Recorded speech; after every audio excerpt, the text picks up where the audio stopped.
সুজির বরফিটা অনেক মজা হয় খেতে, যদিও এটা হালুয়াও বলে এবং অনেক জায়গায় বরফি বলে, তবে আমি বরফি বানানোর চেষ্টা করেছি। হালুয়া যেটা হয় যে পিস পিস করে হয়তো কাটে না, সেটা রুটি দিয়ে খেতে ভালো লাগে।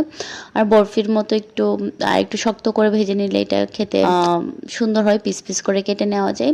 আমি প্রথমেই একটু ফ্রাই প্যানে ঘি দিয়ে দিয়েছি, ঘি দিয়ে একটু সুজিটা ভালো করে ভেজে নিয়েছি। দেখতে পেরেছেন আগে যে সেটা একটু ভাজা ভাজা হওয়ার পরে এটা আমি একটু গরম দুধ দিয়ে জাল করে নিয়েছি।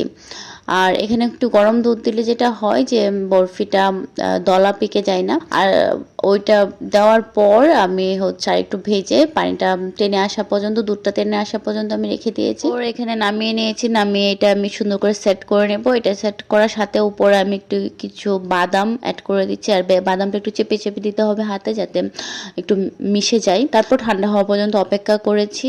এখন আমি এটা রাতে করে রেখেছিলাম, সকালবেলা ওইটা আমি কেটে নিচ্ছি পিস পিস করে। এবার যে যার মতো শেপ কেটে নিলেই হয়ে যাবে।